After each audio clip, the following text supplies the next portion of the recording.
The first time I saw Maya Reeves, I thought she would be easy prey. I know. Stupidest mistake of my entire existence. And trust me, I have made some monumentally idiotic decisions in my 200 cycles of life. But hear me out.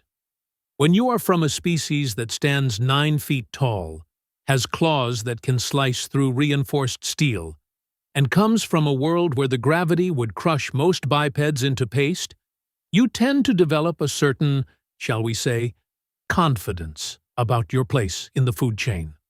Humans, on the other hand, soft, pink, squishy. No natural armor, no venomous fangs, no protective scales. They are barely 5 or 6 feet tall on average, and their bones break if you look at them wrong. The entire galaxy had written them off as a prey species the moment they stumbled onto the galactic stage 3 decades ago. Adorable little things with their oversized brains and their ridiculous optimism, chattering away about friendship and cooperation while the rest of us tried not to laugh. So when the human delegation walked into the trade negotiation on Station Kepler, flanked by their inadequate security detail and their laughable attempts at looking intimidating, I will admit that I felt a surge of predatory satisfaction. This was going to be like taking rations from a hatchling. Maya was their lead negotiator. She stood maybe 5'7", with brown skin that looked disturbingly fragile in the harsh station lighting, and dark hair pulled back in what I later learned was called a ponytail. She wore their standard diplomatic uniform, which was basically just formal clothing that would not stop a single attack from any weapon in known space. Her expression was calm, almost serene, and she smiled at me when we were introduced. I did not smile back. My species does not smile. We bare our teeth as a threat display, and I made sure she got a good look at all 48 of them. She did not even blink. "Councillor Thrak," she said, extending her tiny, delicate hand. "It is an honor to meet you. I have heard remarkable things about your negotiation skills." I stared at the hand. Was she serious? Did she actually expect me to touch her with my claws? I could accidentally pierce her palm and hit bone, possibly severing tendons or worse. This was either ignorance or an insult, and I was not sure which irritated me more. "Human," I rumbled, my translator converting my speech into their language. "Let us dispense with the pleasantries. Your kind wishes to establish a trading route through the Tharsis corridor. This corridor passes through territory claimed by the Vrelnoth Dominion for the past 6 centuries. You will pay the transit fees we demand, or you will find another route. That is the extent of this negotiation." Her smile never wavered. She withdrew her hand without apparent offense and clasped both hands in front of her. "I appreciate your directness, Counselor. However, I think you will find that the situation is somewhat more complex than that. The Tharsis corridor, while historically used by the Vrelnoth, is not actually within your official territorial boundaries according to the Galactic Charter of 2347.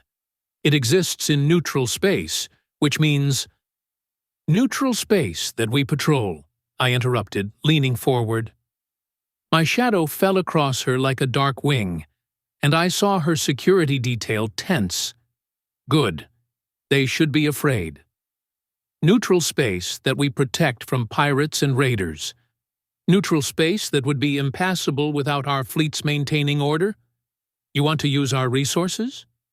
You pay for them. Interesting argument, Maya said, and I swear she looked amused. Amused? Tell me, Counselor, how much do you charge the Kasiri trade vessels for using that same corridor? I felt my dorsal spines twitch with irritation. The Kasiri have an agreement with us that predates human contact with the galaxy. An agreement that involves no monetary exchange whatsoever, she continued smoothly. In fact, according to public records, which I took the liberty of reviewing before this meeting, the Vrelnoth Dominion permits 14 different species to transit the Tharsis corridor without fee. So why exactly are you singling out humanity for special taxation? Because you are weak, I thought. Because you are prey animals playing at being civilized, and every predator species in this sector is waiting to see who gets to take the first bite. But I could not say that. Galactic diplomacy has rules, even if those rules are just polite fictions we all agree to maintain. So instead, I said, those agreements were negotiated over decades or even centuries of mutual cooperation and trust building. Humanity has been part of the galactic community for barely 30 years. You have not earned the same privileges. So this is a test, Maya said. It was not a question. You want to see if we will bend. If we will accept being treated as lesser beings who must pay for access that others receive freely. You are trying to establish a precedent that humanity can be exploited. The bluntness caught me off guard. Most species danced around these truths with elegant euphemisms and diplomatic doublespeak. Humans, apparently, just said the quiet part out loud. I am trying to establish, I growled, that actions have consequences. Respect must be earned, and your species has not demonstrated anything that would warrant our generosity. I see. Maya walked to the large viewport that dominated one wall of the negotiation chamber. Beyond it, Station Kepler spun in the darkness, and beyond that, the stars themselves glittered with cold indifference. She stood there for a moment, silhouetted against infinity, and then she turned back to me. Let me tell you a story, Councillor Thrak, she said. On my planet, we have an animal called a tiger. Beautiful creature. Orange and black stripes, powerful muscles, teeth and claws that can kill with a single strike. For thousands of years, humans feared tigers. We built walls to keep them out. We developed weapons to fight them. Many people died. I snorted. And I suppose your point is that humans eventually conquered these tigers, proving your strength? Actually, no, Maya said. My point is that we nearly drove them to extinction. We hunted them so effectively, so relentlessly, that by the end of the 20th century, there were only a few thousand left in the wild. These apex predators, these perfect killing machines, were no match for humans once we decided they were threats. She paused, and her dark eyes locked onto mine. There was something in that gaze, something that made my predatory instincts suddenly whisper a warning I had been too arrogant to hear before. But here is the interesting part, Maya continued. We stopped. We created protected reserves. We passed laws against hunting them. We spent enormous resources bringing them back from the brink. Do you know why? I said nothing. Because we realized that having the power to destroy something does not mean you should. We learned that cooperation and preservation create better outcomes than domination and exploitation. It took us a long time to learn that lesson, Counselor. Thousands of years, millions of deaths. But we learned it. A touching story, I said, though my voice sounded less certain than before, but irrelevant to this negotiation. Is it? Maya walked back to the table and placed both palms flat on its surface. Let me be very clear, since we both seem to appreciate directness. Humanity will not pay extortionate fees to use neutral space. We will not establish a precedent of being treated as inferior beings. And if the Vrelnoth Dominion attempts to enforce these demands through military action, you will discover exactly why the tigers on Earth should have been more worried about humans than the other way around. The room went silent. Even the low hum of the station's life support seemed to fade away.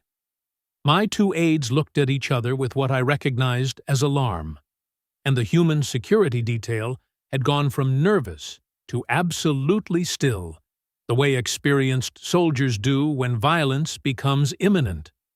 I laughed. I could not help it.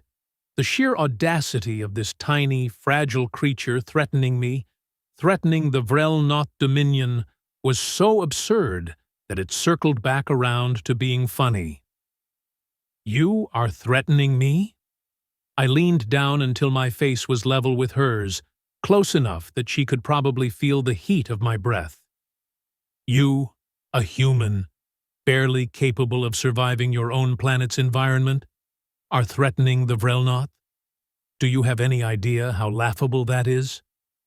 Maya did not move, did not flinch, did not show even a hint of the fear I expected.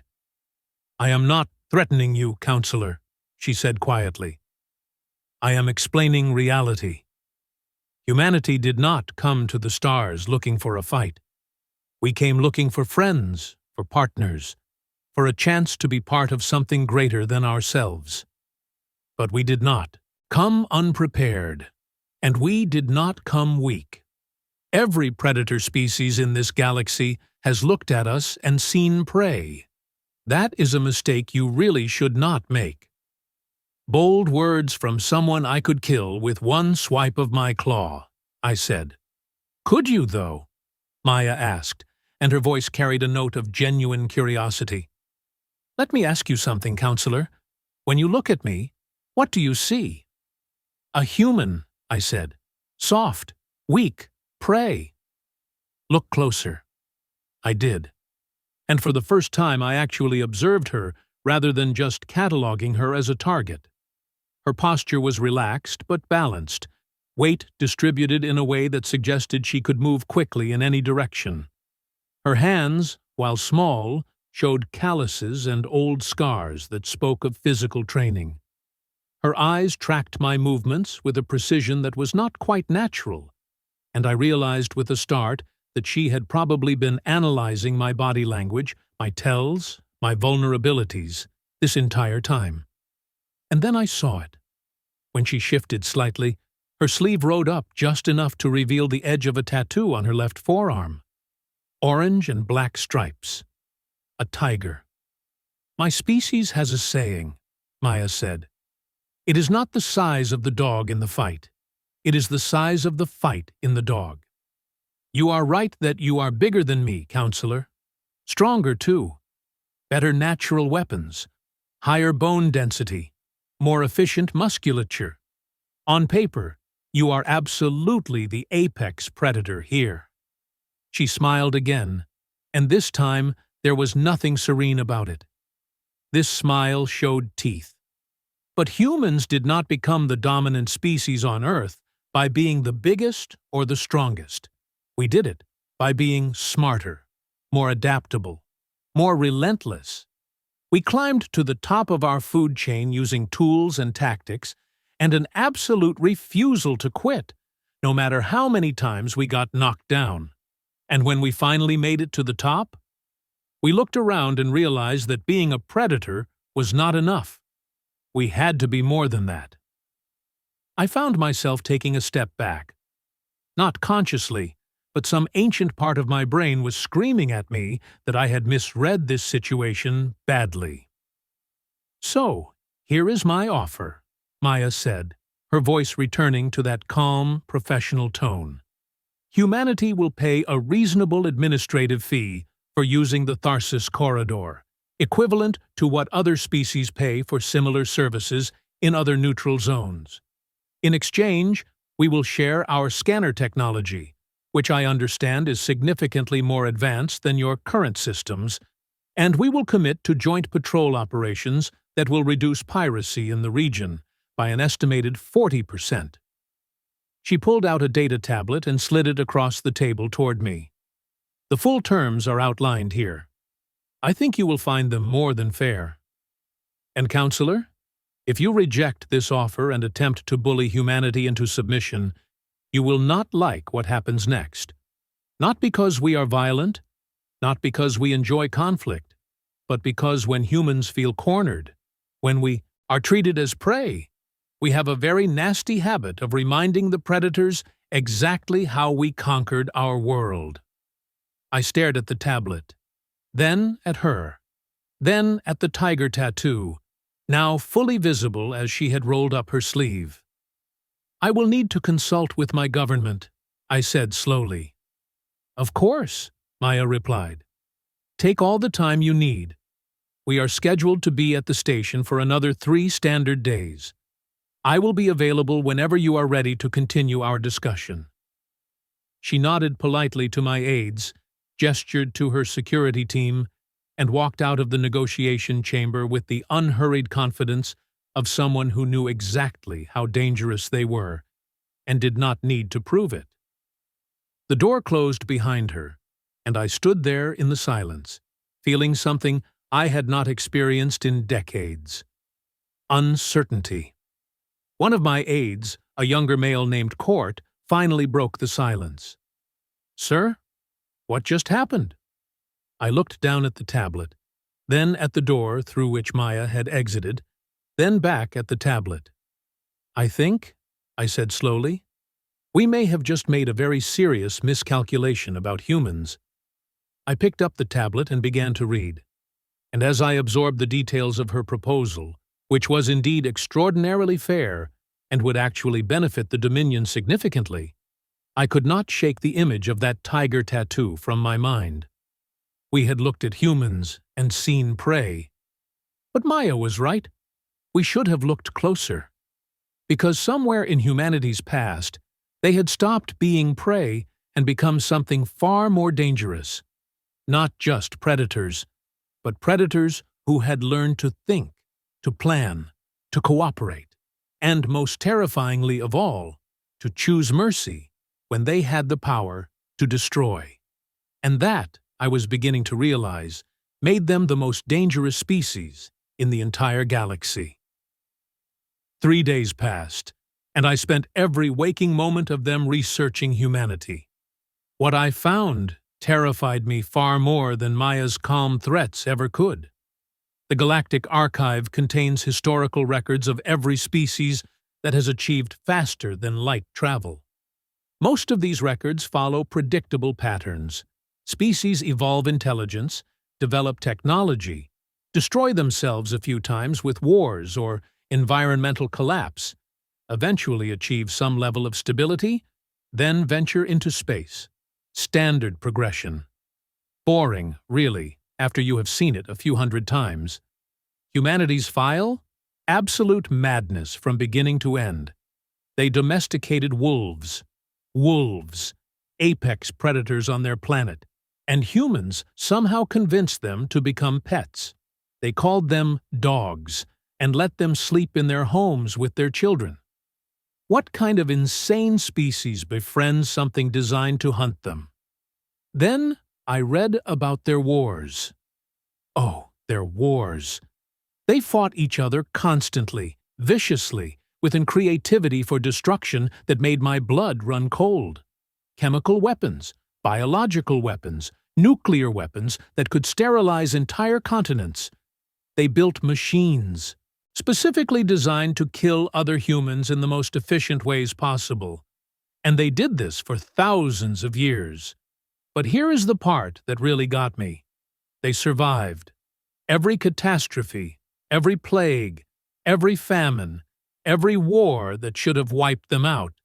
They survived. More than that, they learned from it. They built institutions to prevent future conflicts.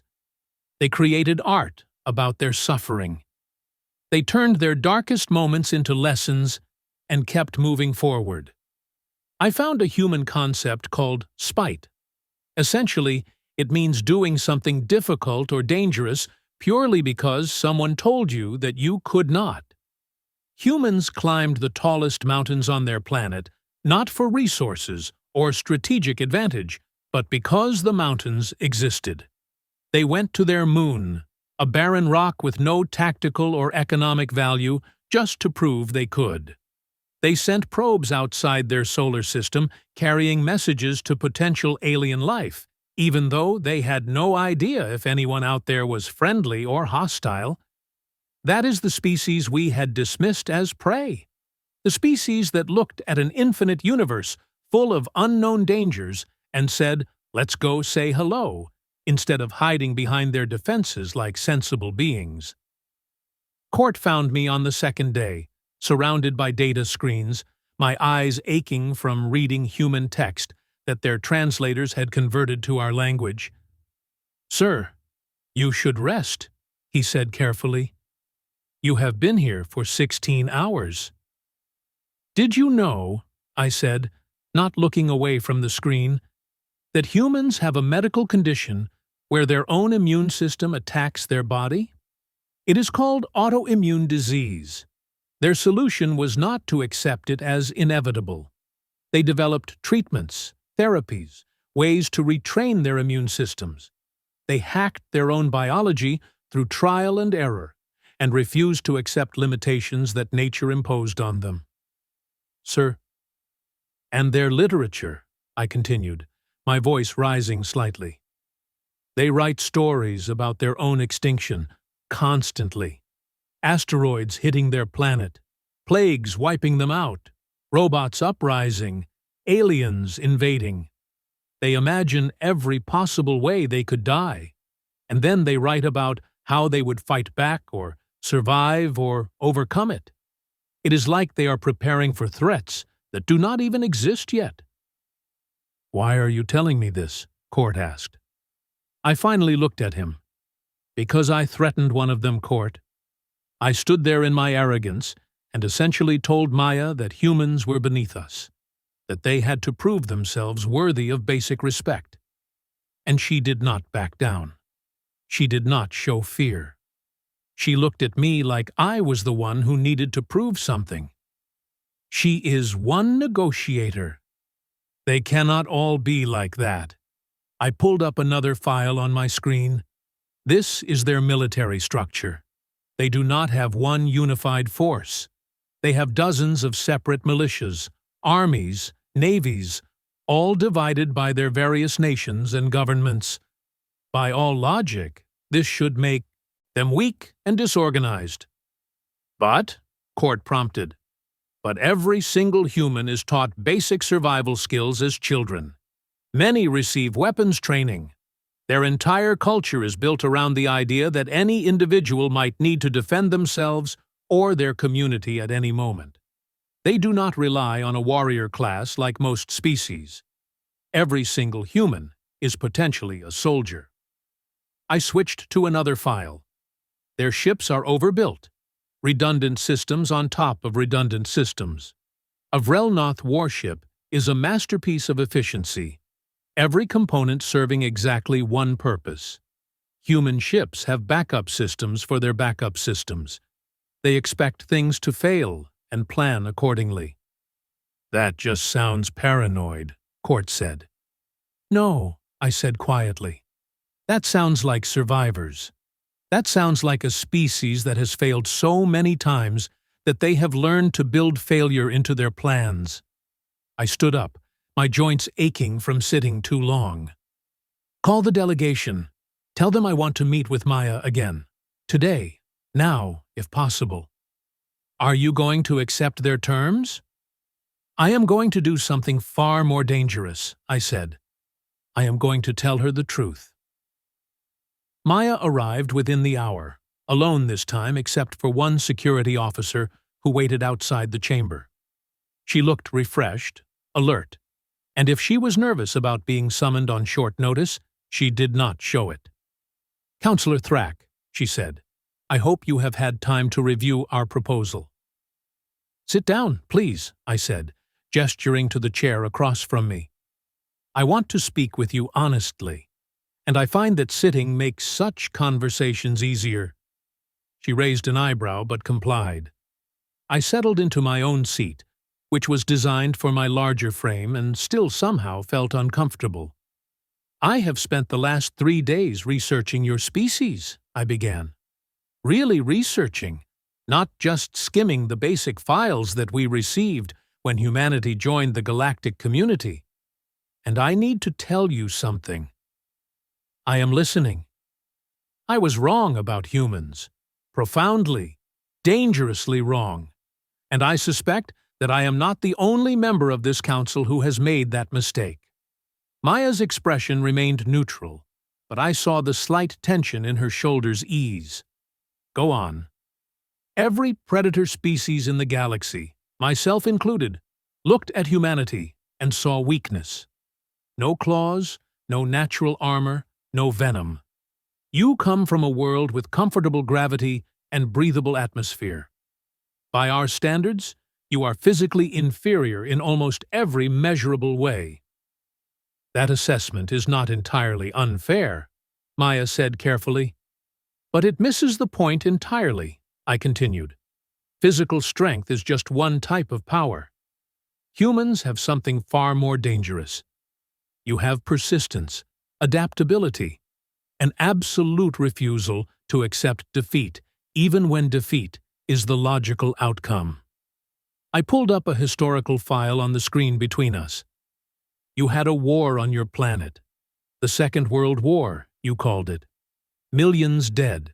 Cities destroyed. And in the middle of this, one of your nations was bombed, had 2 cities completely annihilated by atomic weapons. Any rational species would have surrendered immediately. Japan, Maya said softly. They did surrender, eventually. But not immediately, I said. They kept fighting for days afterward. And here is what I cannot comprehend. The nation that bombed them? The United States? Within a few decades, they became allies. Close allies. How is that possible? How do you go from trying to completely destroy each other to being partners? Maya was quiet for a moment. Because we learned that holding on to hate was more destructive than the bombs ever were. Because we realized that yesterday's enemy could be tomorrow's friend if both sides were willing to try. Because humans, despite all our flaws, are capable of forgiveness and change. That ability, I said, is what makes you dangerous, not your weapons or your technology. The fact that you can take the worst impulses of your nature and choose to be better. Most species cannot do that. We are what we are, and we accept it. I appreciate that observation, Councillor, but I am not sure where you are going with this. I leaned forward. The Vrelnoth Dominion operates on principles that have served us for millennia. Strength determines hierarchy. The strong take what they need. The weak adapt or perish. It is not cruelty. It is simply nature. We assumed humans would fit into this system in a predictable way. As prey, Maya said. Yes, and that assumption was going to lead us into a conflict that we absolutely cannot afford. Because if we push humanity, if we treat you as prey and force you to fight back, I have now seen enough to know what will happen. You will not just defeat us militarily, though I suspect you could. You will do something worse. What is worse than military defeat?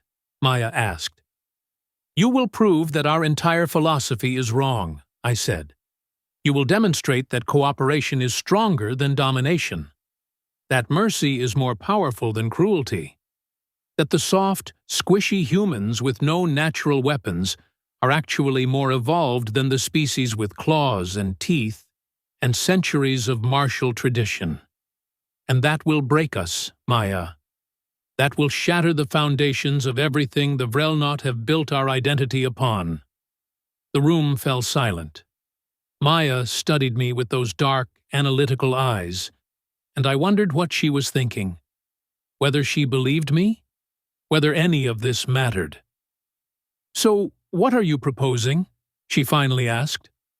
I am proposing that we accept your terms exactly as written.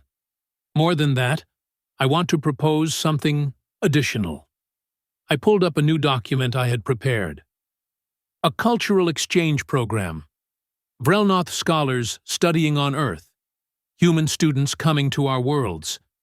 Scientific cooperation. Joint exploration missions. Not just trade, but genuine partnership. That is a significant shift from where we started 3 days ago. Maya observed. 3 days ago, I was an arrogant fool who thought he understood the universe, I said. Now I am just someone trying to avoid making the worst mistake of my career, and possibly my entire civilization's history. Maya smiled, and this time it was warm, genuine. Can I tell you something, Counselor? Something I have not mentioned in any official capacity? Please. When I was preparing for these negotiations, my superiors told me to expect hostility. They said the Vrelnoth would try to establish dominance, would test our resolve, would see if humans could be bullied or exploited. They were right, obviously. Obviously, I agreed dryly. But they also told me something else. They said that of all the predator species in the galactic community, the Vrelnoth were the ones most likely to be reasonable once they got past their initial posturing. That you value honor and direct communication. That you could be challenged, but also reasoned with. We do value those things, I said, when we are not being idiots blinded by our own assumptions. Everyone makes assumptions, Counselor. The question is whether you are willing to change them when presented with new information. And you are.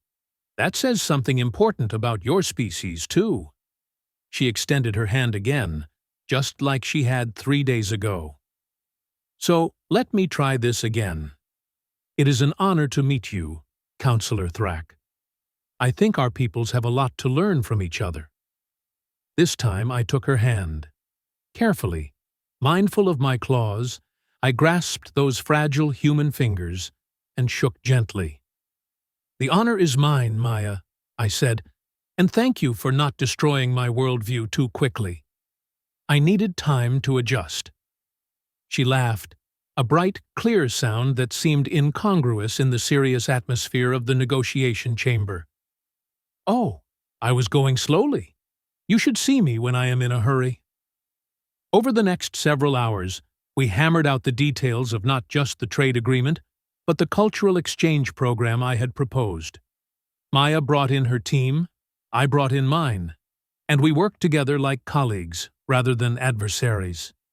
It was strange, uncomfortable even, but also, oddly, satisfying. Court pulled me aside during a break. Sir, are you certain about this? The Council might see this as weakness. The Council can see it however they want, I said. I am going to present them with an agreement that benefits the Dominion economically and strategically, while also establishing humanity as an ally rather than an obstacle. If they are foolish enough to reject that because of pride, then they deserve whatever consequences follow.